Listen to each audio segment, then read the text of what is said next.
We are now about to present the main attraction of our world-famous show.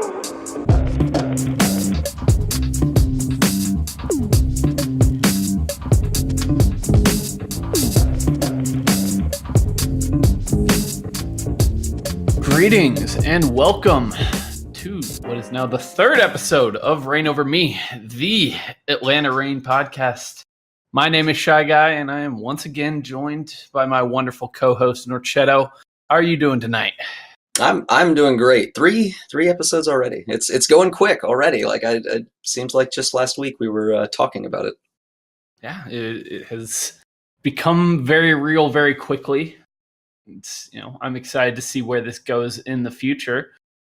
But let's get right into it, because I think we are both very excited to get to kind of the meat and potatoes here today, to get to the reason why we are here. And that is, of course, the Atlanta Reign and all things Atlanta Reign.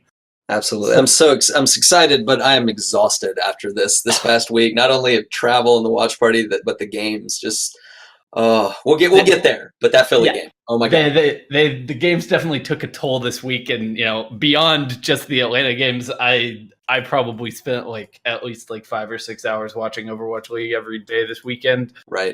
Because I don't have a life outside of this. It's okay. It is what it is. Who needs friends? Well, Sunday closer to probably 8 hours, right? For real. It drug on forever with all those games 5s. But, let's get to the reason here. And you mentioned it briefly real quick. We're going to start things off by talking a little bit about the Atlanta Reign's debut, and in particular, the watch party that went down on Friday night at Battle and Brew. Yes, it was amazing. It was absolutely amazing. We the initial party was planned, maybe get a few people together and see how many would show up to watch a game. And then the more we talked about it, it started growing, and we put out tickets, and we ended up getting in touch with some people with the team, and they started promoting it, and it blew up. So we hit capacity. There were I think at the end of the night, there was 500 to 600 people that had come and gone from the bar. Yeah, just packed wall to wall, bunch of Reign fans, and it was something that I had been waiting for and wanting from season 1 to have that experience, because that was one awesome part about getting an Atlanta team. Is any team I cheered for in season 1, I wasn't close enough to actually go to these fan engagement events, but being able to go and just immerse yourself in a crowd like that and cheer along watching Overwatch, it was absolutely incredible. So yeah, the people who helped put it on, a lot of community members have come together and just given different amounts of time, different amounts of what they can do to make this stuff possible. Some more than others. Some people are busting their back making sure to get this stuff done. But we had cosplayers show up. We had a Atlanta Reign Diva and an Atlanta Reign Anna that showed up, which was really great. And the Reign had some of the staff there passing out merchandise. Some blacked out scarves with the Reign logo on it, specifically for the event, and there's merch given away. I know Bear, a Twitch streamer who's local to Atlanta, he was able to pull some strings and get some Steel Series stuff that ended up getting raffled off, and just it was just a whole big awesome event that felt it felt real, and it felt like why I wanted to go and be involved in a community like this. And to me, this is where the idea for the Overwatch League and the idea of these city-based franchises really starts to come to fruition, is when you have these local communities coming together to support a team. It's not something that you necessarily see in kind of traditional esports, where you've got these franchises and these organizations that don't really necessarily represent a group of people specifically, but when you slap the name of a city on it, it kind of instantly connects with people just right off the bat, and it opens the door for all of these really, really cool events. And I mean, after seeing all the videos and pictures and everything that came out of this event on Twitter and everything else, I just came away so jealous of all the people that got to be there. And but at the same time, just very, very happy that there is already so early this huge supportive community like building up around this team. Oh yeah, and it's like you were saying about the city-based teams. I mean, you can have whatever feelings you want about that, like, oh, that's silly. Why does it matter? It shouldn't matter. But it does. But it does matter to so many people, and that just something you can latch onto and know that, you know, in a couple of years that the organization's not going to be just completely rebranded and broken down and moved to this owner or whatever. It's going to be that team for years to come, and you can support that team and the decisions they make. It really just ties fans closer to these organizations, and really makes some really strong fan ties that I feel like esports, except in certain, you know, hardcore communities, I feel like it missed and was lacking in. And I think Atlanta is obviously already off to such a strong start in that regard. You know, with the kind of content that they've been putting out, with the engagement from fans like this, they have already done a really incredible job of like connecting with their fan base and trying to make something very real happen here. And I think, you know, we saw that over the weekend. I saw a stat just come out today that, you know, Atlanta was the most cheered team on Twitch for the first weekend. They got the most bits coming out of their fans during the Overwatch League streams, and that is huge for an expansion team to be doing that. I think is really, really impressive, and it makes me very hopeful going forward for all the things that Atlanta will be able to do in the future, especially once we get to next season and we see some more of that, you know, geolocation and all of that kind of stuff coming through. Right. And yeah, it just you hit the nail on the head that just this in fan engagement and everything, and everything they've been doing is just really taking off, and I can't wait to see, as you said, the geolocation and what's going to come about next season when these teams are in their home locations. I know that based on the people that ended up showing up to the watch party, if we pushed it a little harder, I guarantee we could probably double the numbers. We need a bigger venue, and we need a little bit of an earlier push. And like, there are so many people that just want to come out and cheer. Yeah, for something that started as just kind of a thing thrown together by fans and fan groups to swell into something of that size and that magnitude is really, really impressive. So huge shout out to all the people who were involved in organizing that, you know, Battle and Brew as well for hosting it, the team for getting involved as well. All around, I think it was just like a tremendous success for Atlanta. And one thing I want to point out that I thought was really cool was that we actually sectioned off an area for special guests for Cox employees. The ownership, the people who own the team, reached out to their employees and said, "Hey, this is one of our ventures. This is something we're supporting. If you want to go, and we'll you know, take care of you." And they kind of helped bring a lot of people there, and it was crazy to see how many people from the parent organization wanted to be involved. And from talking to the people at Cox, like, there would probably be a lot more that would show up as well. It's crazy how far the you know, the fandom really reaches. Like, you expect these higher up organizations to kind of sign off on something and then be like, okay, go make me some money. But no, like, a lot of people that work for this parent organization are really excited for what they've done and want to be a part of the community. I think that's going to be crucial going forward to help these teams be successful in the long run, in terms of just building that fan engagement is going to be so important for them going forward. So to see that they are already on top of the ball is really encouraging to me as a fan of the Reign, and as someone who, you know, wants to be involved with this kind of stuff going forward. Right. Yeah. And I mean, and we also have, and you know, this will probably lead into the actual game a little bit, but we have a couple pre-built communities with the Reign outside of just Atlanta. You know, you talked about the top cheers for Atlanta. We can't look at that and ignore the fact that we do have Mr. Torbjorn himself, DeFran, on the team with a lot of fan support. And being part of the fan communities and stuff like that, it's been really, really fluid. The DeFran fans and just Atlanta fans, you know, I know a lot of Atlanta fans were like, I don't want people just to come in to cheer for DeFran. I want people to come in and be fans of the team. But like a lot of the fans of the friends that are coming in, there's a lot of ands going on right now, right? The France fans. But a lot of the fans coming in are saying, yeah, I'm here for DeFran, but I'm so excited to cheer for the rest of the team too. And it's been easy, and like his fans are absolutely great.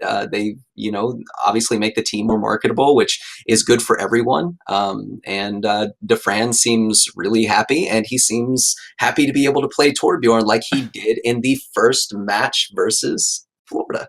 Yeah, so let's take that as our cue to transition Do you like that, into the like actual that? game. Yeah, oh yeah, that was very, very smooth right there. And Thank you. For the first thing that this team breaks out, like the first time we get to see them on stage, the very first opportunity that we get to see them as fans to feature DeFran prominently playing Torbjorn, and for it to work so well, was just perfect. Yes, like you could not have scripted it any better than that. And you know, the first match as a whole was kind of a storybook beginning for Atlanta as a team. They came out of the gate swinging and were, you know, really, really impressive on Friday. Yeah, absolutely. They came out with that that Torbjorn pick on Ilios, and you know, it wasn't the first time we had seen the Torbjorn. He had played that at the community event versus Boston. We all thought that he was joking around. He clearly wasn't. And when he came out with that Torbjorn, like the crowd lost it. When he picked it, they lost it. And then when he actually walked out of spawn, people went nuts. But yeah, it actually worked. And something that what the casters pointed out is that, you know, with mid-range lanes like you have on Ilios, usually someone will pick a McCree, like a mid-range hit scan hero. But if you have someone that has the skill to play Torbjorn, that rivet gun is devastating. So you can get a lot more utility. It's just harder to master that hero. So it's not just a throw pick. I mean, he worked well with it. He was able to pop off, as he would say. And yeah, they were able to pretty easily take Ilios. Yeah, and I think it actually worked really, really well on well in particular. You know, it synergizes, I think, well with the Orisa, which is kind of the tank that they were running there. And crucially, it really handled the dive that came through from Florida so incredibly. Like when DeFran can pop the new molten core, you know, and power himself up and start unloading. Good God. English is hard. When he can start unloading that shotgun right into tanks that are diving into him, they will absolutely melt. And, you know, that's exactly what we saw here. And, you know, it was just a really, really impressive debut from the team. Oh yeah, and that was one fun thing to see, because like if you get dove on as a McCree, you're calling out, help me, protect me, so you don't get taken out. When they dove on the team and he was on the Torbjorn, he got hungry. He started charging at them. It was the funniest thing ever. I loved it.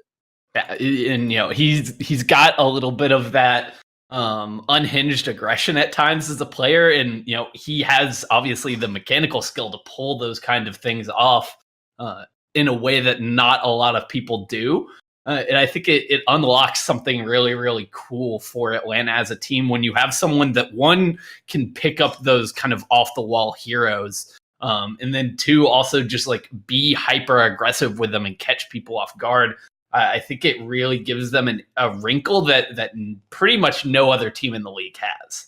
Yeah, no, I agree completely. So something else I want to point out about Game 1 before we move on to Hollywood is that the opening game of the season, we actually got to see the new recruit Dogman come out and play off the bat, and we got to see a lot of Dogman over the course of these two games. Not only that, over the course of the first day, we literally got to see every person on the roster, including Gator, the two-way player. Right. So, I mean, I think that's a really good sign for Atlanta that they're already able to integrate Dogman into the roster so smoothly. I think he had a very solid debut. He was definitely hard on himself on Twitter after the games, which I think is a mentality that a lot of players definitely have, no matter what the results are. But for things to be that good right off the bat, I think is a very good sign for them moving forward. And I agree. it's only going to get better from there, I think. Yeah. So, what did you think of the next map up? Hollywood is we did get to see Florida it did manage to secure point A, but that's about all they got. They got it close to point B, but were shut down, and the Rain were able to push it. This was the first chance we really got to see DeFran showcase his Zarya play. Right. This was the first time that Atlanta kind of stuck with something that was very meta. They ran the GOATS composition all the way through here on Hollywood. And they looked ultimately very, very strong. And we wound up seeing a ton more of this throughout the rest of their games over the course of both of these series. But this first look on Hollywood in particular, I thought they looked very strong. Their ultimate usage was kind of on point the entire time, rotating things through to maintain that economy and to ultimately get that stop on second point. They looked really incredible to start things off and to close out Hollywood. Yeah, I agree. I specifically really enjoyed Daco's play on Diva. He was just wrecking people. Like he did very, very well versus Florida Mayhem. He's quickly becoming one of my favorite players to watch on the team. He just watching him, he seems like he's having a lot of fun while he's playing. Yeah, and he is certainly, I think, among the best Diva players in the league right now. For sure. There were a number of graviton surges that he was eating in both of these series. He was on point with that kind of very crucial aspect, because that's one of the few areas that I think divas can really make like huge solo plays. Right. Obviously you see them come through with these big self-destructs all the time, but more often than not that like requires some setup from the rest of your team to be able to pull off correctly.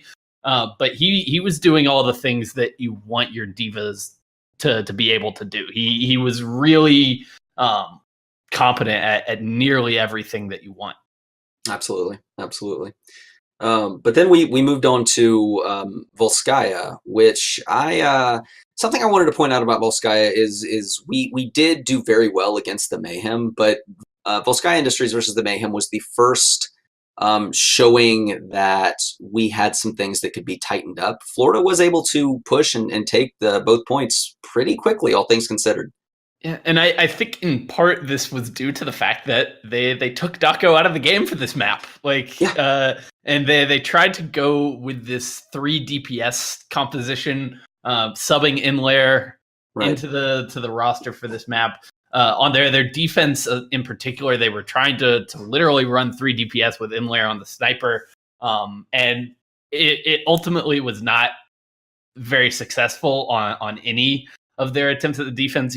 Florida actually was able to take both points on Volskaya, twice, which is not the best look.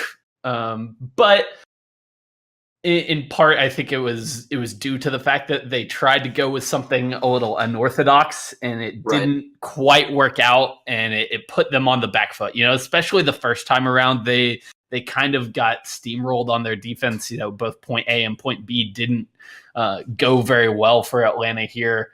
And, the thing is, when you try to go all in on a composition like what they were running with those 3 DPS, when it doesn't work, you are then just instantly set back, because when you get to that second point on Volskaya, you have to swap. You can't keep running that, and your ult economy is just kind of destroyed. Exactly. And yeah, that was one of those things where it seemed like that maybe this was one of their compositions that they had tried out in scrims, and it had like mild success, and they were like, let's give it a shot. We're doing well. Let's see how this does in a live environment. And maybe it just didn't work right, and they didn't like the feel of it. I mean, this would not be the first time we would see this composition, but this was. You have to test these things in live, a live field to really get a feel for how they're going to work. So, I can't blame them for this, but this was the first sign that, it wouldn't be completely smooth sailing all the way through. No, and I mean, I will say this, that, they were up 2-0 at this point against what everyone has kind of pegged as one of the weakest teams in the entire league. So if there is a time to try this kind of experimentation, this was it.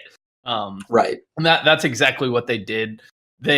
I will say their ability to be flexible, like within the roster that they were running, was very impressive. You know, we saw Erster pick up the diva to kind of make it work when they did eventually swap over to the GOATS composition. That's not a position he has ever played before in a competitive environment, and he was performing pretty well for the most part on that. I mean, their two offenses both were entirely run with the GOATS composition, and it worked out well for them.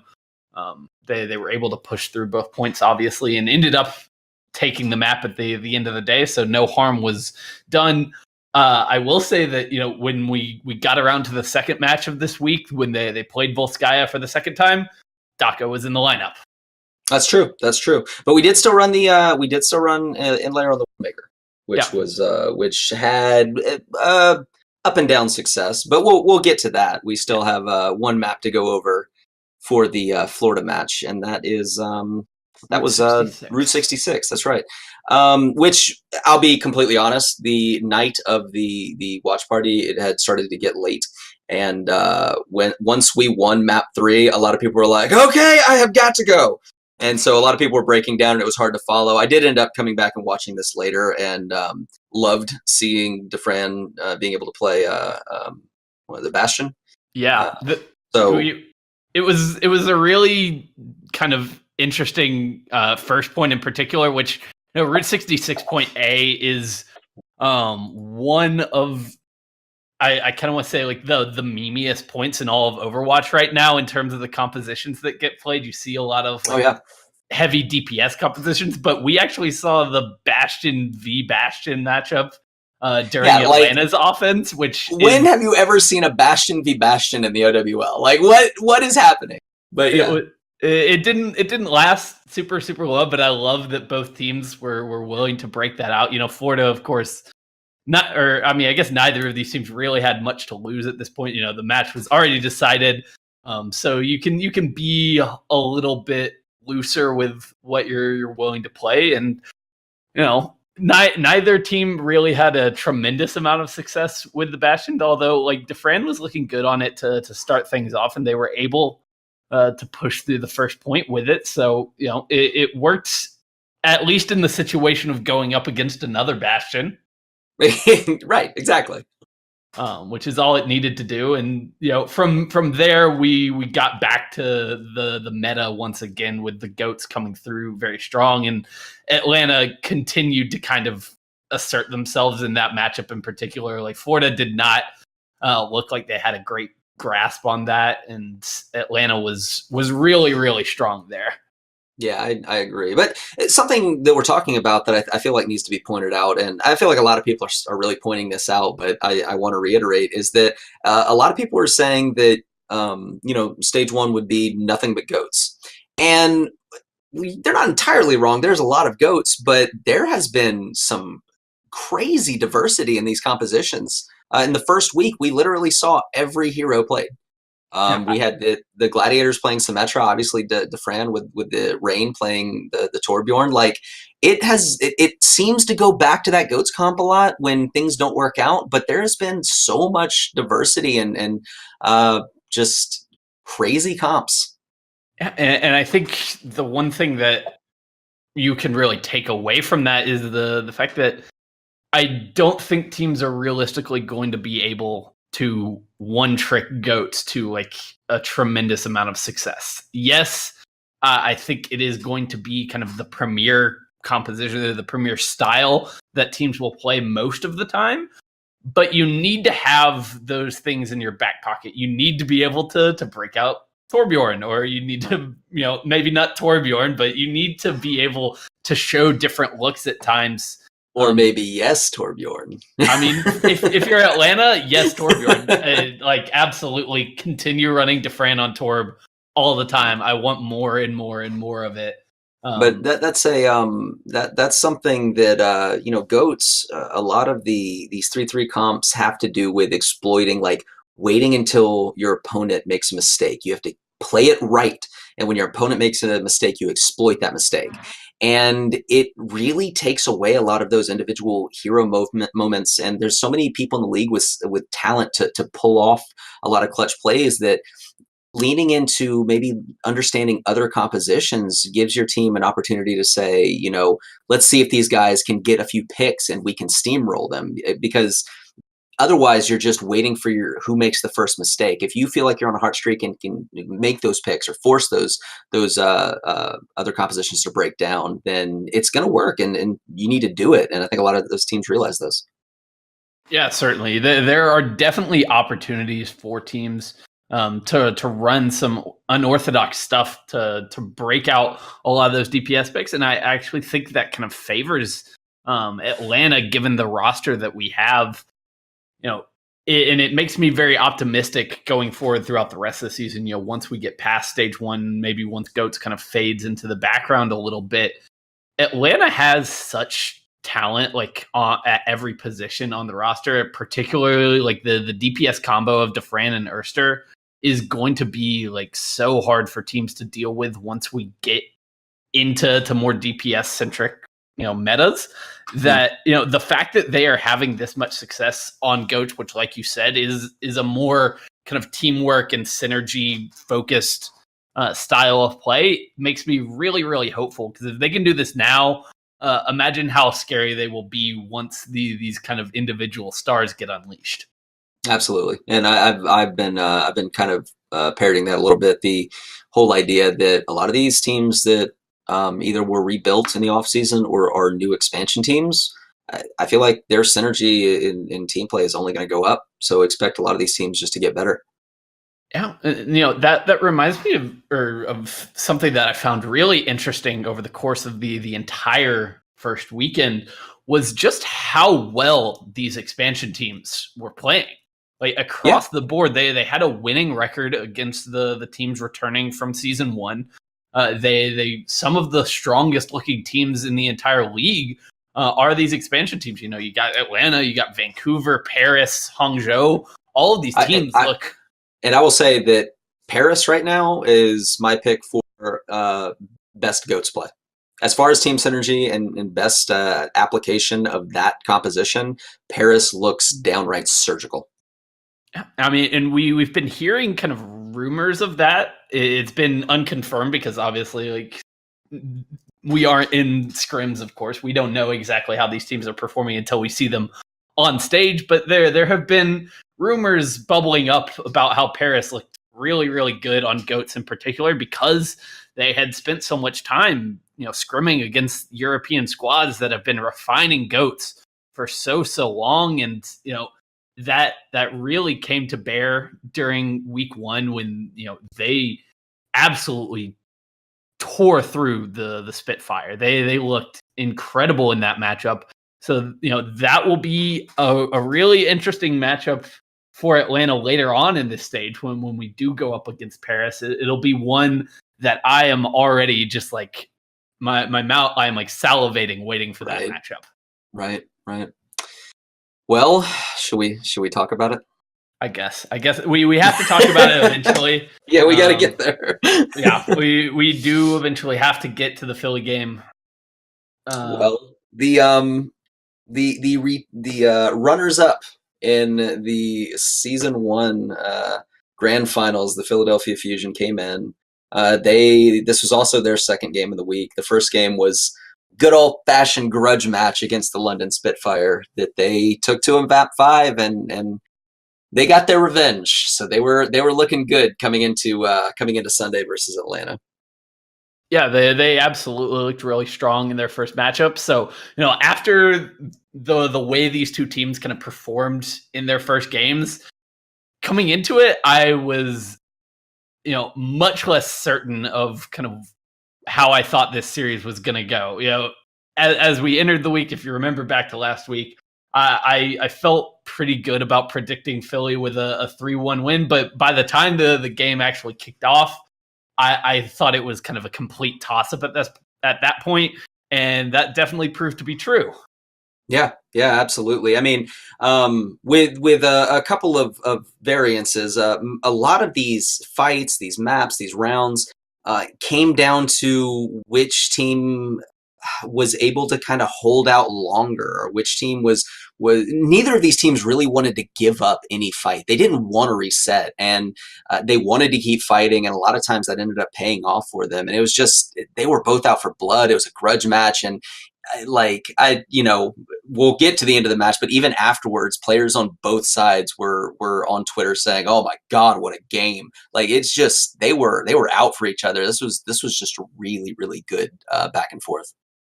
I might be biased as a fan of the Reign, but for my money, this was the single best match of entire week one. Like this, I've been hearing that. This was I've been hearing that. slugfest. No, I agree, but I've been hearing that from people part of the community are fans of the Reign. So like, yeah, I think that's right. Yeah, because I mean, I think both of these teams proved throughout the weekend in both of their games that they are going to be, up there with the best teams in the league, at least during stage one, and to see them so early to take it to a game five, to have this kind of slugfest of a game was really really entertaining. And I coming out of it as a Reign fan, of course, I am disappointed with the end result, but like I am as happy with this as I think you really can be with a loss. Yeah, no, I'm right there with you. Like as far as quality losses go, after this game and after the week, my personally, I rank Philly as the number one team. I think they look just with their synergy that they're bringing over from season one, and how much that they just missed out in the grand finals, and they were able to come back and just shut London down. They beat us, and they're looking really really strong. And with us performing so well enough to, as an expansion team, without that full season of synergy, with questions surrounding our communication issues and things like that, being able to, like you said, push them to not even just a map 5, but a round 3 of map 5, like to the end, is I am so proud of what they accomplished and pulled off, and I don't think anyone needs to hang their head after this performance. No, definitely not. So why don't we get into the specifics a little bit? Let's go map by map and talk about what we had in this series. We started things off on Nepal. In particular, I believe it was Shrine to start things off in this series. And Shrine was, ultimately Atlanta did take the very first stage of this map, but they came out swinging on Nepal. Looked very very good in that goats v goats matchup that we saw on Shrine, and ultimately were able to win the day behind if you kind of remember back, the last like team fight or the kind of defining moment of this was somehow Erster pulling off this crazy diva bomb when which was one of the few times that I saw like a completely unassisted diva bomb find a lot of value for a team, and really kind of saved Atlanta to an extent on this map. Yeah, one of my favorite things actually on Nepal was getting to see, if I remember correctly, we had Inlayer and Defran both in there, and we played a double sniper comp with Inlayer on the Widow and Defran on the, I think, Hanzo into Carpe's Widowmaker, and seeing that matchup was fun. It was really really fun. I kind of at the time questioned a little bit the decision making of running a Widow into Carpe's Widow. That's fair. Yeah, that is like a scary matchup. Like, I don't care who you are, you've got to be a little bit worried going up against Carpe on the other side if you are a Widowmaker. And I think we kind of saw the fruits of that decision come to bear as Inlayer. I'm not gonna mince words here. He kind of got dominated in that matchup. Like Carpe just bodied him over and over again. Like not only did Carpe body him, like Carpe carried the fusion in that. Without him, like they wouldn't have been able to carry that map. And to the point where even Pokpo had to swap off of the Orisa trying to hold the point over to a Winston to try and do something about Carpe. So right, and for a single player to kind of completely upend your strategy like that, tells you exactly how good Carpe is on that particular hero. And if he didn't pop off in the way he did, then this first map ends in a resounding 2-0 for Atlanta. And they come out of the gates like really, really strong. As it is, they are forced to go to a map 3 to close things out. They still do get the win at the end of the day, but man, that Sanctum stage was one of the most entertaining points I think we got to see the entire weekend. Yeah, it was a lot of fun to watch that. It really was, and being able to again being able to see something outside of the GOATS composition, getting to see people like Carpe, even if he was on the opposing side, to see someone like Carpe work is just impressive all around. So I like getting to see him on a good hit scan like that. And I will say, DeFran's Hanzo was excellent during this for sure. map.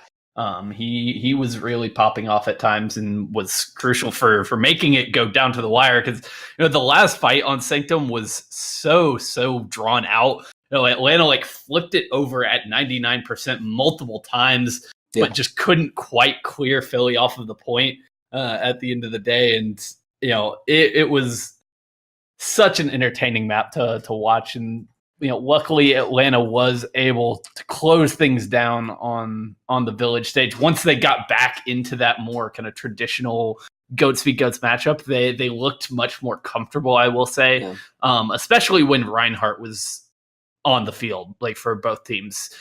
Sato is, I think, a top tier Winston player, but his Reinhardt was definitely exploitable, and Popo was more often than not kind of getting the better of that matchup. Yeah. I mean, Popo had some issues throughout the day, but his Ryan was looking okay. His Winston, it kind of fell short a couple times. I want to see. I feel like they may have been focusing on taking care of Popo wherever he was. But that last round on Nepal was really fun to see, because it felt like they really came into their own, and the overtime wasn't even triggered. They got to they won the fights in such a way where they were able to actually hold them completely off the point. So it was really, it fed into that optimism a lot that it was going to be a good day. But you mentioned something about at the end of one of those fights where we just couldn't manage to kill Philadelphia. We couldn't get them completely wiped off. They just kept coming back. And I feel like that is a very important fact that repeats. And the first time it repeats is on the second map on Kings Row, which we just couldn't get them off the point. Yeah, the first point of Kings Row was something of a mess for Atlanta. There was one fight in particular where the start was so good. They isolated 2 supports on Philadelphia Fusion, took them out of the fight immediately, had a 6v4 going, and then just were not able to deal with the tanks of Philadelphia at all. Sato and Poco were just kind of dodging in and around the point. Sato used a primal rage, and I will say this was one of the first instances, at least in this series, one of many where DeFran kind of completely whiffed on a Graviton Surge. Yep. He tried to solo grab Sato, which I don't think was a horrible decision at the time. I mean, it would have eliminated one of the last threats for Philadelphia. And if that landed, I think, Atlanta takes the point in that fight, finishes first with a pretty significant time bank, but he just misses the timing by a hair. Sato escapes with his life, and it allows Philly to kind of regroup as a team and come back in for the contest and win out that fight. And all in all, Atlanta this was kind of a theme throughout the series where Atlanta would start things off very strong and have issues with closing fights down at times. Right, and I think something that when I was going over my ranking stuff and trying to be at least a little honest with myself about my rankings for Atlanta. I was looking at that and asking myself, why was it so difficult for us to do that when we didn't have trouble wiping out Florida? Obviously a lot of people have them ranked low, and we made these huge picks and stuff like that. So what was the deal? And I legitimately think that versus 75% of the league, we would have been winning these fights. But a team like Philly, they're so scrappy and they know how to hang in there and they know how to come back and turn the tides of these fights. And especially even once Atlanta got the payload moving, it just we struggled. Throughout the day we struggled with payload maps.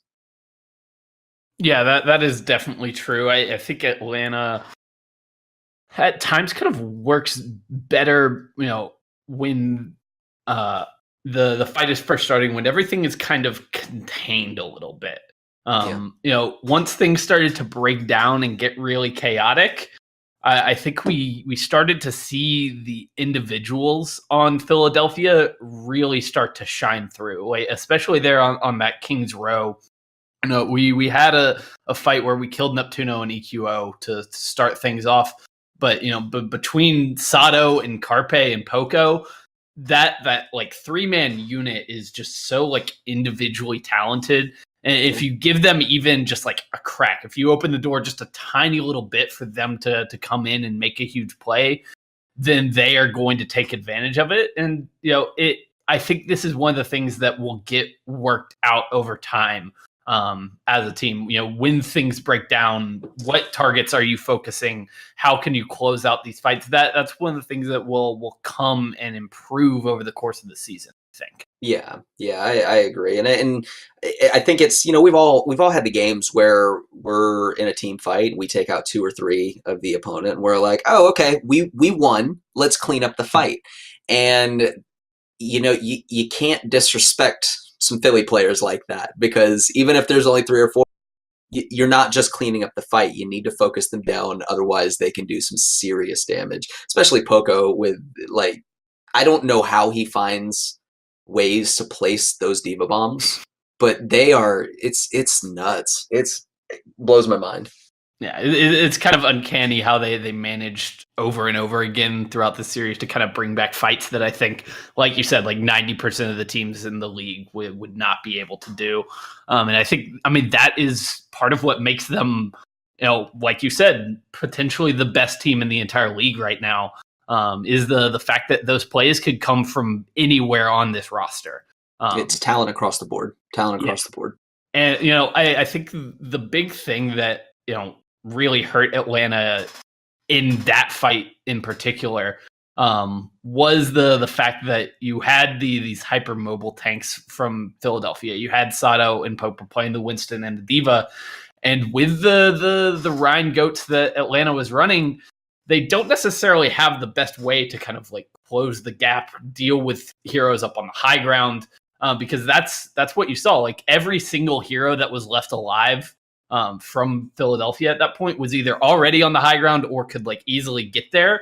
So there was just no real way to kind of force a fight other than, Defran tried to go for that Graviton Surge, ultimately doesn't find pay dirt with it. And that's, like I said, the little bit of an opening that Philadelphia needs. Right. Now, I don't want to, pass the buck off entirely on the talent of Philadelphia, their talented squad, but Atlanta did make mistakes. Some of the fights, we got a little too spread out. We got too focused. There's too much tunnel vision. You hate to see a payload not get touched for overtime, or you hate to not see it stalled out when the whole team is in proximity. And I know there were some ults, but it seemed like a lot of the team was hoping someone else would jump on it, and maybe some communication broke down there. Yeah, and like I said, that is something that will certainly get better as the season goes on, and even in the losses, there were really good moments for Atlanta. Sure. So I think they have a lot to take away from this, both in terms of like things that we are already doing very well, as well as things that they can improve on and work on going forward. So if they can tighten up those little things just a little bit, then this team will only continue to go up from here. So I am not too worried in that regard, but they will have to tighten things up moving forward. Yeah, and just a last point before we move on to Volskaya is that a lot of the mistakes that happened weren't unique mistakes. It was a lot of kind of the same stuff. So it's not like they have like a list of things that need to be fixed. There's a couple small points that need to be tightened up, and but beyond that, it was just very, very good play. But yeah, unfortunately, we did lose King's Row. The Fusion were able to push the payload a little bit further to us, almost to point B, and with time on the clock, unfortunately. But again, that was a fight that probably should have been contested, but unfortunately it wasn't. And Philly tied it up 1-1 for the day. Yeah, they even things up heading into Volskaya, which Oh my God! again was yet another just absolutely bonkers map to watch. All out brawl. Yeah, like we said, Atlanta swapped things up a little bit from how they played this against the Mayhem on Friday. Kind of learned, I think, a little bit from their mistakes. Had Deco in the lineup once again to play out this map, and I think it really worked well for them. They were able to have their goats composition get complete out 2 attacks on Volskaya, and looked very solid in doing so at times. They had some issues the second time around on their attack, but for the most part, this map, I think, looked very solid. And even though it came down to the wire, Atlanta, for the most part, I think had the upper hand for most of the map. Yeah, Volskaya was one of those where it was, the whole day was just back and forth, and Volskaya was just a microcosm of that. It's its own little back and forth. And my biggest takeaway from Volskaya, though, is a very positive one, which is that's when we started to see some very good individual play from the Atlanta Reign, from certain players. So, you were saying there were some troubles in some of the later pushes, and specifically what I think you're talking about is Dogman, who was on the Zenyatta, who repeatedly, I think like 2 or 3 pushes in a row, was just melted by the Fusion, and they couldn't get, anything going. But once they kind of got rolling, once they moved in, Dogman kept his head in the game, was able to find picks that he honestly probably shouldn't have been able to find. He took out a couple of people in numerous fights. Just, you'd have 2 people drop dead and Dogman's face would pop up on the kill feed. Masa, again, would just, there was one fight in particular where just out of nowhere, he just flips his cursor around and knocks EQO out of the sky on the Pharah. Just so much, there's enough room for them to kind of do their own thing, and it worked. Certain fights they had to stay tight, certain fights they got spread out. And I noticed that a lot of times when Philly would push in, they would kind of, give some space, spread out a little bit. And Philly was really good about just staying solid until Atlanta made a little mistake that they could exploit. But again, for 90% of the teams in the league, that ability for Atlanta to kind of just pull back and sustain is something that I don't think a lot of other teams are going to be able to deal with. Right.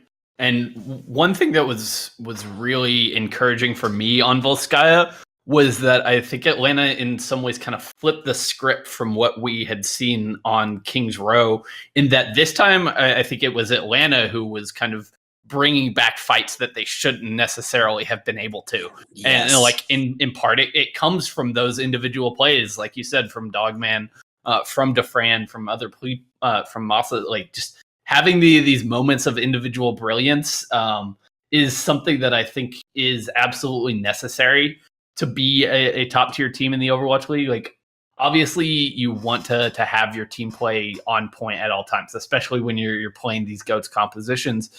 But I think if you look at all of the teams that had great success during season 1, pretty much across the board, they had individual players who could just like pop off and take over a game at any moment. And the fact that Atlanta is already getting that this early into the season is really, really encouraging for them. And they, were able to do really good things on Volskaya with those individual plays in particular. The end of this map was really wild. Because of the way that the timings worked out. Both teams, were able to close out Cap the second point the second time around to put 4 on the board, but Philadelphia did it with 1 second remaining. Atlanta did it in overtime, which meant we were headed to yet another round of attack. And at the time, when Atlanta let them cap with a second remaining, I was like cursing under my breath. Yeah. How could you let that happen? You just need to stall for another second. But at the end of the day, it actually turns out to work in Atlanta's favor, because on that last attack round, they were able to sneak away just barely over a tick on the first point. And sneak is a good way to put it. Like they moved onto the point, and Philly just kind of casually backed off to try to get set up, look for those mistakes like we've talked about. But in doing so, Atlanta was able to just kind of edge them out just enough to get that just edge out that little tick before they were taken off the point. And at the end of the day, that little tick is what did it for them. Because when Philly came out and they got on the point, it was very similar. They were doing similar things and kind of edging Atlanta off, and that point was starting to get captured, little more. But thanks to some huge plays, some individual play like we talked about, actually that was the fight that Massa was able to take out the EQO on the Farah, because that was the fight that Philly came in, I think, with a 40 PS and a Hammond into the Atlanta's goats, and they just kind of had to do their best and deal with that amount of firepower. And thanks to some hero plays, thanks to Massa taking out the Farah, they were able to just squeak out a team kill on Philly right before they got that equal section of the capture pie. I mean, not only the kill that he got onto EQO on the Faro, which is something that should realistically never happen. Like Lucio should not be the one killing a Faro. He was also able to get up in Carpe's face and keep him from popping off on Widowmaker again. Yep. Which was absolutely massive, because if you leave Carpe alone in that scenario and he just goes crazy, there was not much else that Atlanta could have done to stop him there. But Massa kind of single-handedly took that upon himself, was able to really, in a lot of ways, save that fight for Atlanta.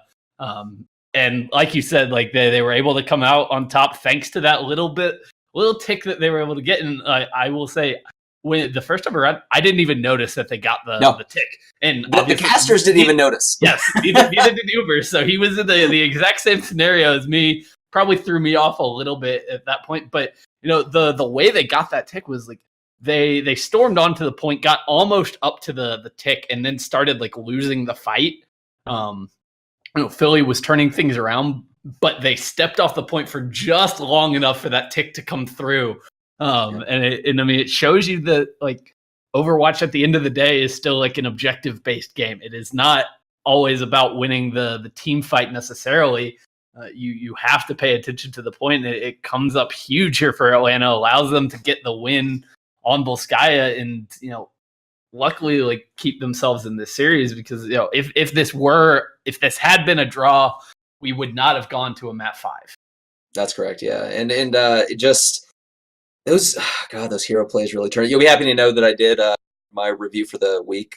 Massa was my player of the week for that last point, that last fight alone. He did so much work on, and I can just hear him. I watch him on stream sometimes, and I love the Finnish accent. But to hear him, I can hear him in my head looking at Carpe and just going, screw it, I'll deal with it.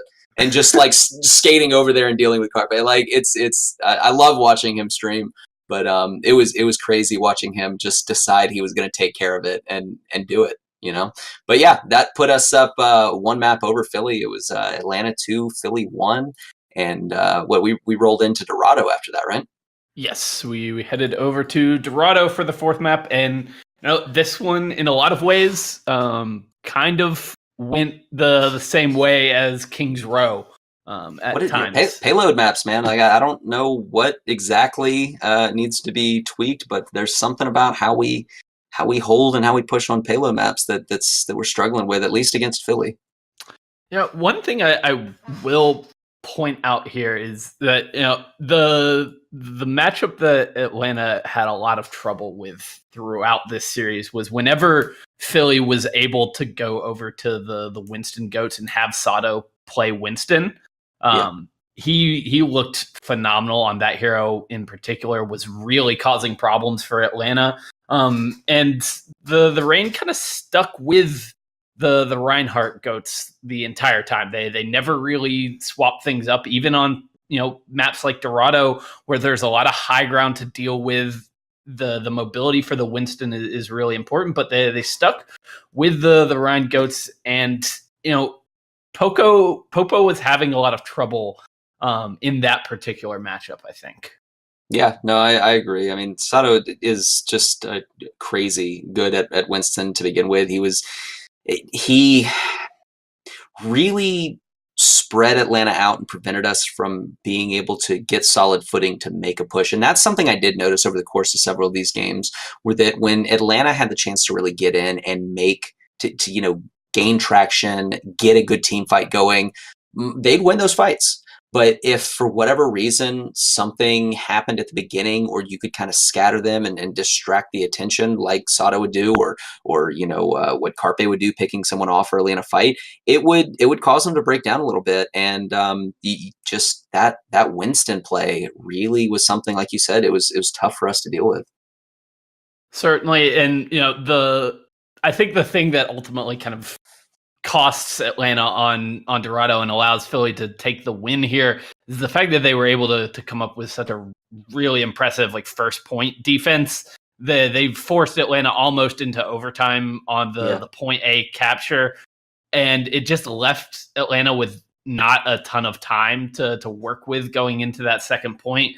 And any stall that Philly came up with at that point was huge for bleeding time off the clock, and they just didn't have enough in the tank at the end of the day to close out the second point. It was very, very close to being able to do so, but just not quite able to make it.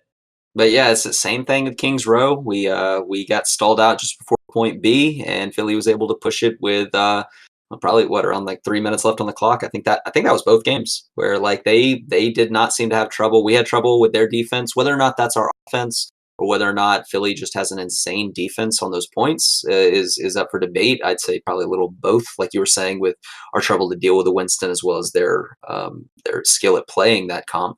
But yeah, it's just those maps right there were difficult to watch.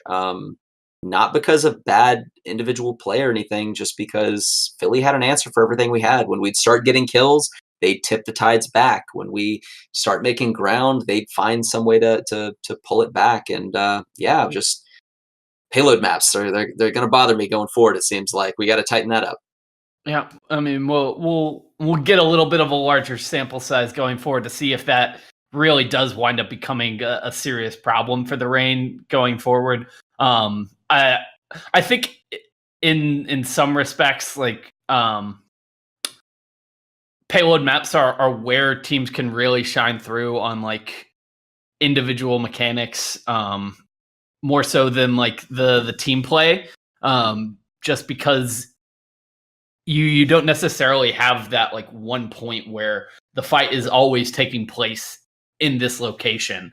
It's much more fluid, and the ability to adapt and to work on the fly is something that is very important for those maps. And I think that lends itself to teams that have played with each other before, that know their teammates' tendencies, that know exactly where all of their teammates are going to be in a certain situation.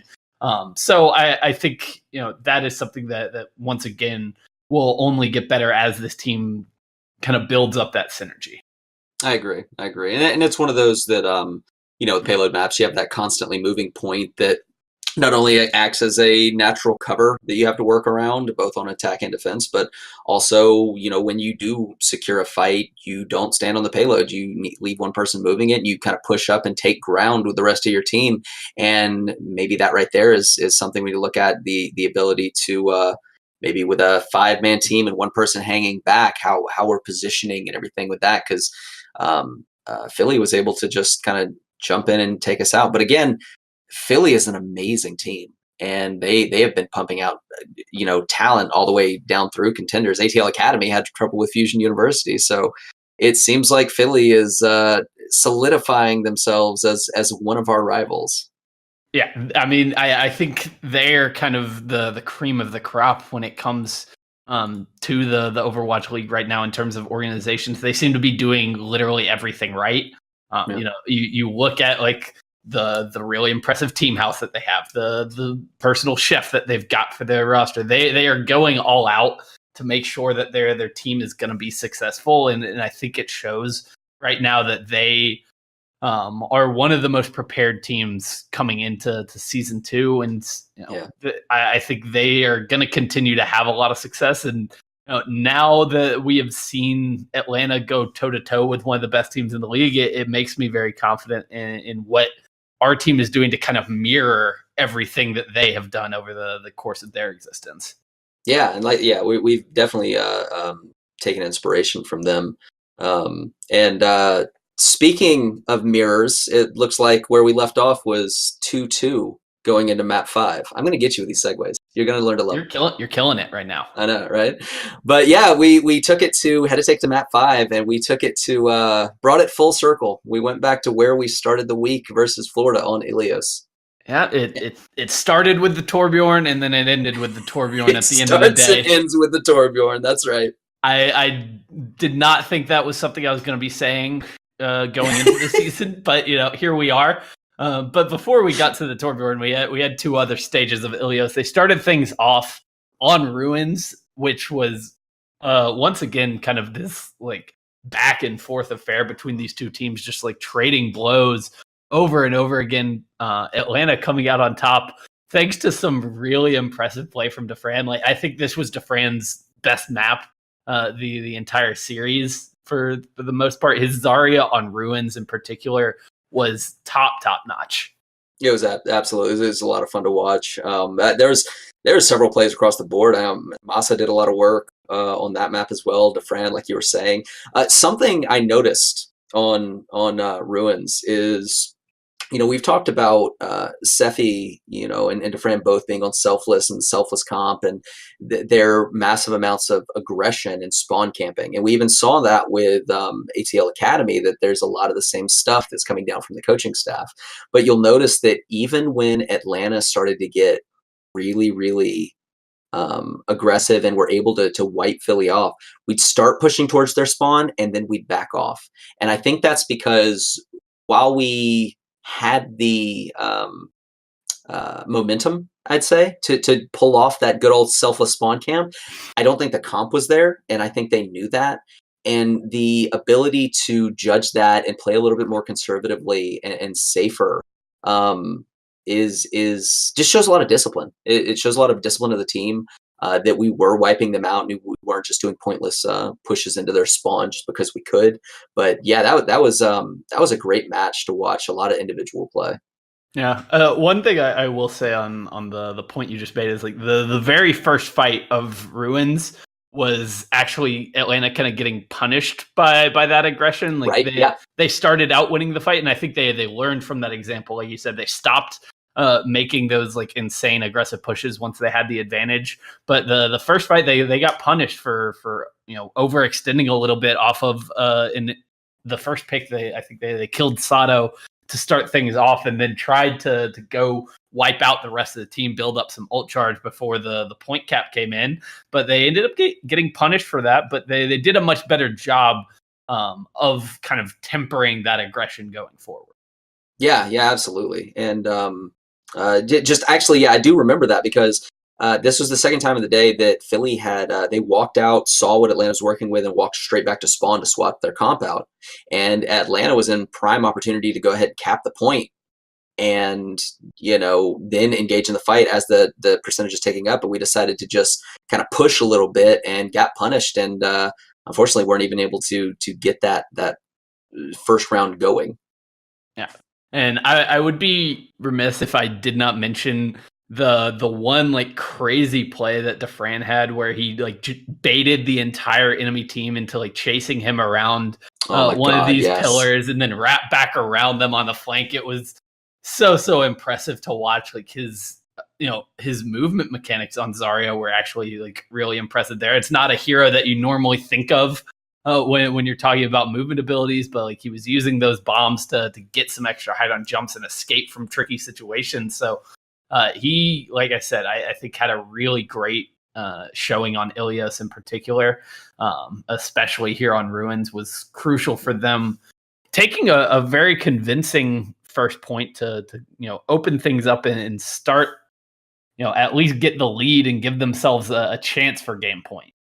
Yeah, and first off on the Zarya point with the Fran, I don't know if you've watched the stream, but the people who do, like, I can hear him in my head running around, weaving in between those pillars, just going, "Save me, dude!" But it was so much fun to watch him do that. And this was another opportunity that you get to see Masa pop off. He got an awesome boop on Sato on the Reinhardt off the map, which was really fun to see. But yeah, it seems, with the exception of obviously that first push and everything, it seemed like we were feeling good that this could go our way.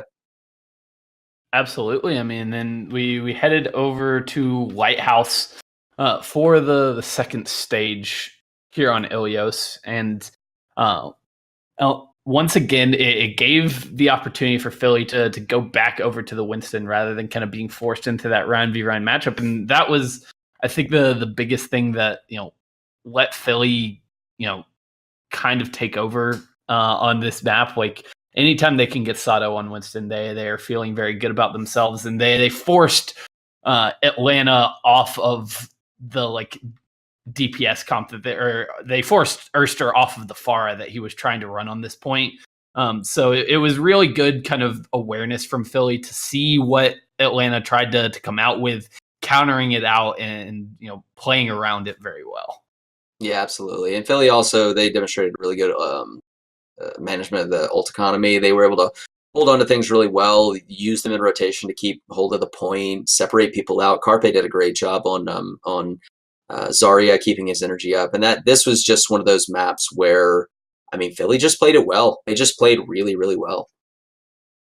Yeah, and we saw, based on the swaps that Philly made at the beginning of the map, they gave up the first take of the point, but they ensured that they were going to win the first fight that really happened, forced Atlanta to make some swaps, and then once that happens, you're already very behind on the ult economy, and when Philly is not being wasteful with the resources that they have, it can become very difficult for you to really bring a control point back, because you really you don't have that much time. Like, these maps don't last a very long time, and if they're winning fights without having to use ultimates, then it can get very difficult.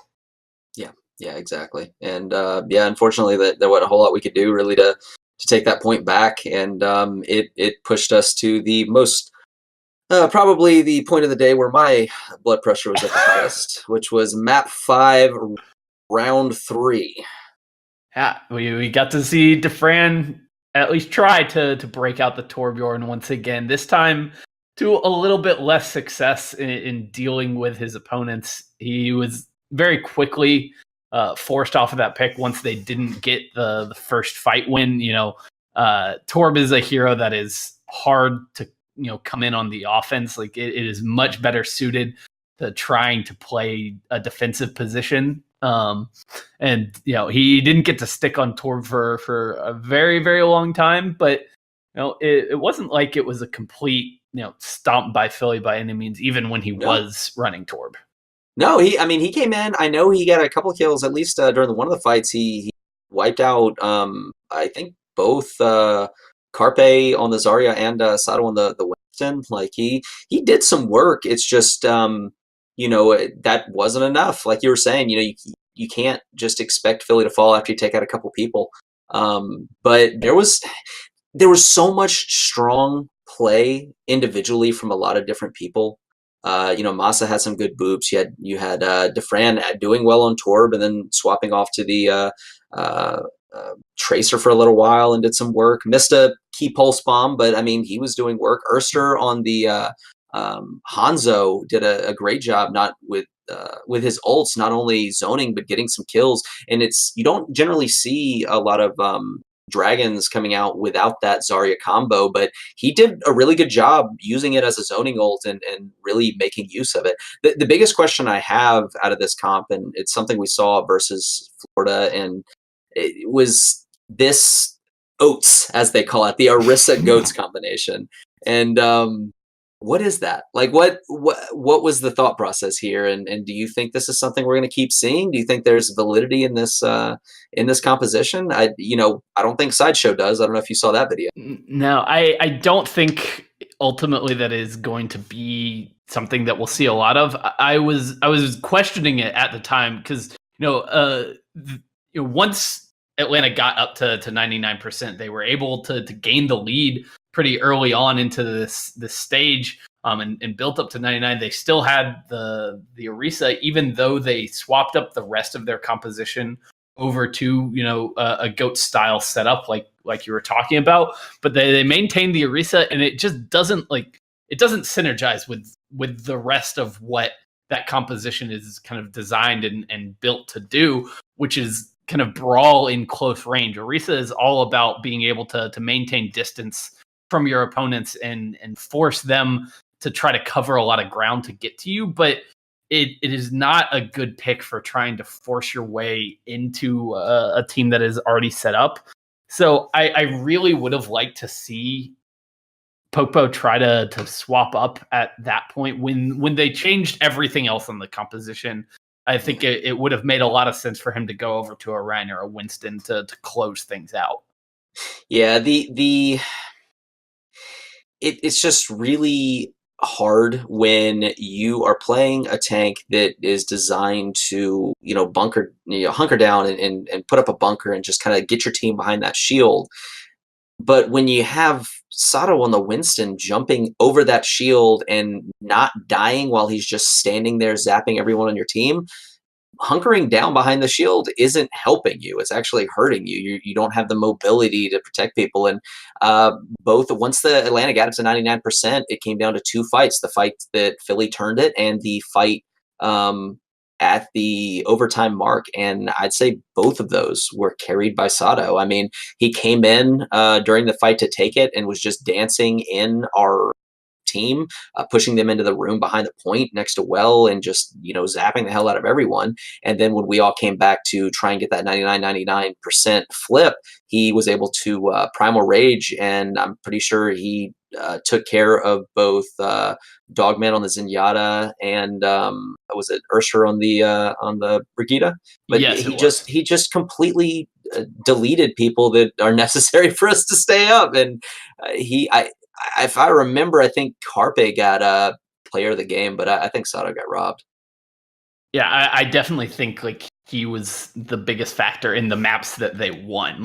I think he didn't necessarily play at the same level on the maps that they lost.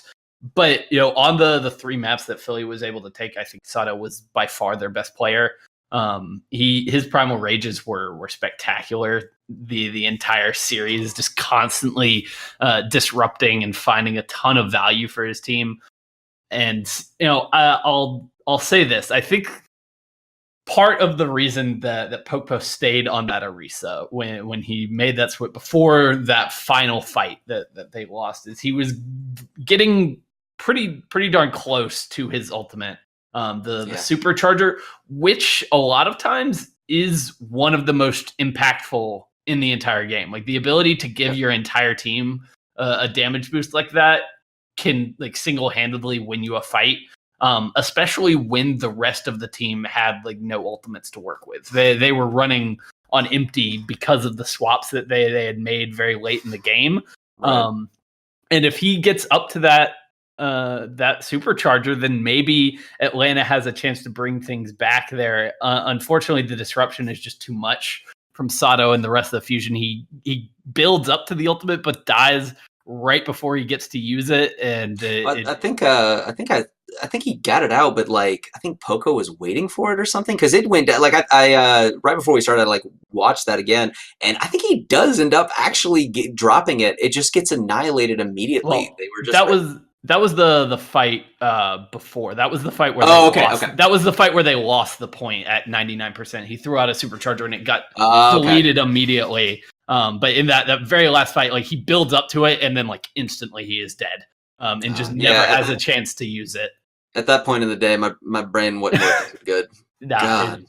It all kind of bleeds together a little bit there at the very end. Things got so chaotic, and I think Ilios was a tough way to close things out to drop the last two maps of the series when you kind of thought perhaps you had this one in the bag a little bit, especially when it comes down to like 99% on the last point.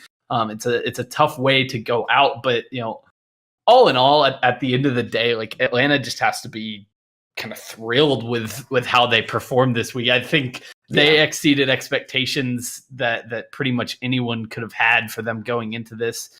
They're now being touted as one of the most impressive teams in the league going forward. So I am very enthusiastic about what they were able to accomplish. Yeah, I do too, and I am as well. But one thing really to point out is after the game ended and you saw the players shaking hands, like it was just a bunch of smiles on Atlanta's side. They're enjoying playing the game. They knew they played well. They knew it was a close match, and that's what I like to see. Even if they lost, they knew they did well. I know they did well. They deserve. They had their heads held high, and we're currently being ranked next to a lot of very high teams. Yeah. And it makes me very happy in particular to see DeFran happy even after a loss like this, because he has been a volatile personality at times, right. And he has talked extensively about his struggles with mental health and with being able to maintain a level head, but to be able to come out, play like such an intense series like that and kind of immediately like shake it off to an extent. I mean, I know you're going to take things away from it and you are going to remember this, but to not have it really wreck the confidence of the team, I think is huge. And the fact that they were able to push Philly like that is going to make them confident going forward that they could compete with literally any team in this league. Yeah, I agree. I feel that way. I feel like I think you said it best. Just it didn't wreck their confidence. I think if anything, it bolstered it. But yeah, that first week down, Atlanta 1 win, 1 loss. But that 1 win was arguably against one of the weakest teams, and the 1 loss was arguably against the strongest. Yeah, so I mean that is the definition of a quality loss right there. Yeah, for sure. For the Atlanta Reign. So they've got to be feeling very good headed into week 2. And speaking of week 2, this time it's my turn to do the segue. Oh, that was good. I like that. We're going to be talking just a little bit. We'll briefly preview the Atlanta Reigns 1 game in this upcoming week against the Toronto Defiant. Toronto Defiant. Those they took our colors. No, that's fine. If you've watched any of my videos, I don't much care about the color debate. I think it was a good decision to go with the not strictly black and red, but it's good for banter. So the battle of the colors is coming up on Friday. Yeah, well, there can only be one, predominantly red team, or at least predominantly red expansion team, and we're gonna prove that next week, I think. Because if we obviously are not experts on the Toronto Defiant. They've only played a single game so far this season where they did come away with a 3-2 victory over the Houston Outlaws, but it was by no means pretty. No, it wasn't a pretty win. I think it was a reverse sweep, if I remember correctly. Is that? I'm pretty sure. I'm like 80% sure you're right on that. Yeah. I don't want to stake my life on it, but I'll stake my reputation on it because my reputation doesn't mean much. Well, so something that we have to remember is the twofold. One, the Houston Outlaws are not performing that great so far. So reverse sweeping the Houston Outlaws and going to a map 5 doesn't necessarily speak volumes to the potential of the Defiant. I know Linkster, which is one of their top players on the Outlaws, has been not doing well in this meta. He's generally a Widowmaker specialist, and a lot of people are calling him a very bad Brigida when he has to swap over. So that kind of speaks to how Toronto the talent of the team that they were going up against. And secondly, Toronto is suffering the loss of one of their key players in Neko, who is suspended for the first 3 games. So this is going to be his 3rd game. And to ease your conscience, yes, it was a reverse sweep. So your reputation is intact. Your reputation is intact. That's the word. English is hard. See, now it's rubbing off on me. But yeah, they're down with Neko. So they have one of their top all-star supports is actually missing out. While I hate to not see a team at its best, I feel like that does lend itself for Atlanta doing well this coming week. But in general, I don't think the Defiant are anything we need to be incredibly concerned about. But again, it's one of those expansion teams that I feel like is going to do better week after week.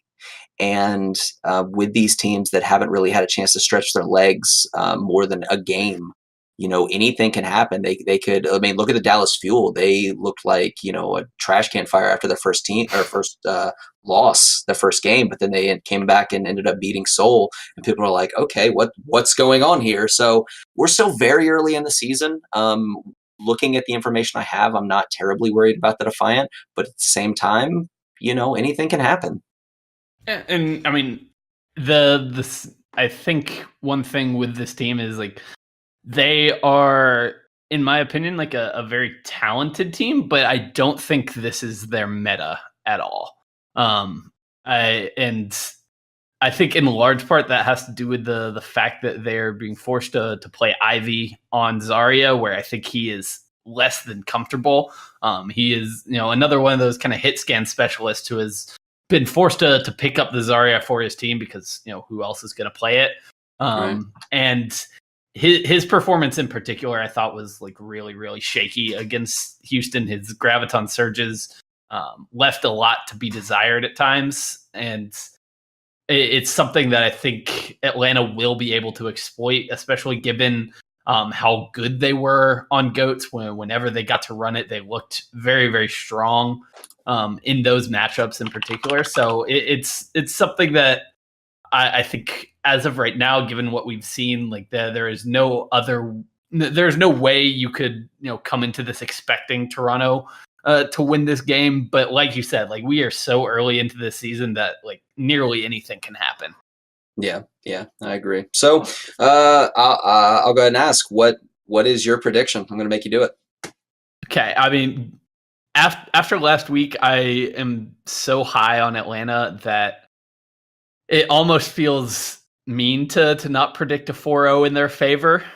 So I'm just going to do it. I'm going to predict a 4-0 for Atlanta this week. I think has my optimism rubbed off on you? That is incredible. I'm so proud of you. We're already there. We are a week into the season. I'm already like full blown like on the bandwagon. I am driving this train.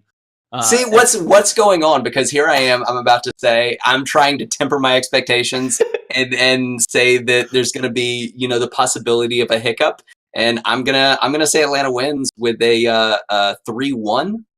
So I do think we'll drop a map. I think it'll be maybe due to some silly mistakes or some key picks from Toronto. But you know what? I'm not even that mad that I'm underestimating. I'm just so proud of you for the optimism.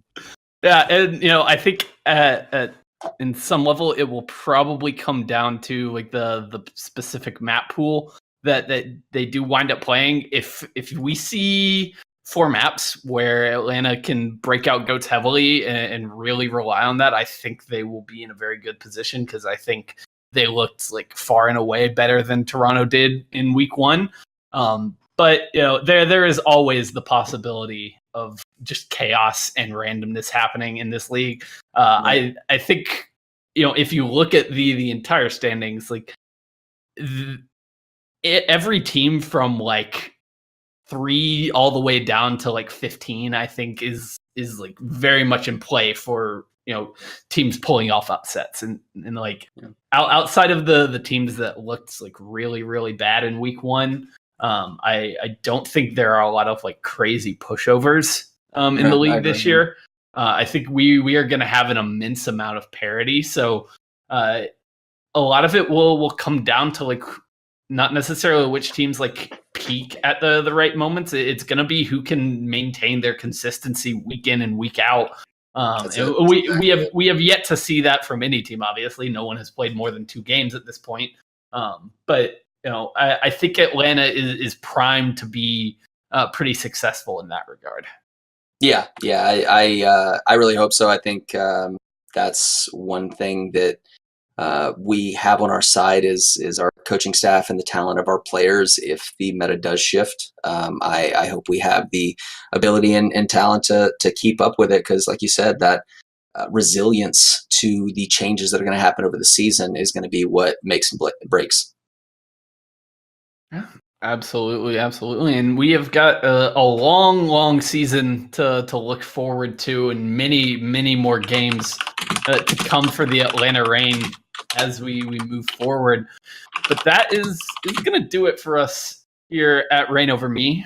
This has been episode 3. It was a good one. It was a long one. Yeah, it was a lot. We had a lot to talk about. Just like that Philly map. Yeah, absolutely. We had a lot to talk about this week. And we will be back again next week to break down the game against Toronto and look forward to week 3. But for now, that is going to do it for us here. As always, please reach out to us on Twitter at ReignoverMePod if you have any kind of topics that you'd like to discuss, any questions for us that you'd like to answer, any feedback at all. Really, we love to see that as well. I mean, then you can always find me at Shy Guy OW on Twitter, as well as Norcetto.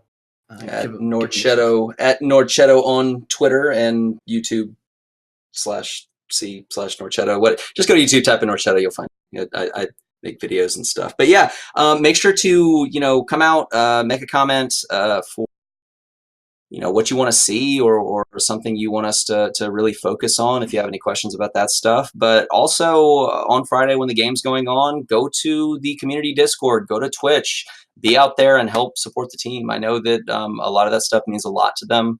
I've talked to a couple of people in the organization, a couple of the coaches that really do. They read a lot of these comments and it really means a whole lot to them. They appreciate everyone out there cheering for them. So yeah, show up and cheer on the Reign, guys. Yeah. Well, that is going to do it for us here. So thank you all for joining us once again, and have a good one, folks. Have a good one. Let it rain. I want to play you another one. Really? Yes. Really?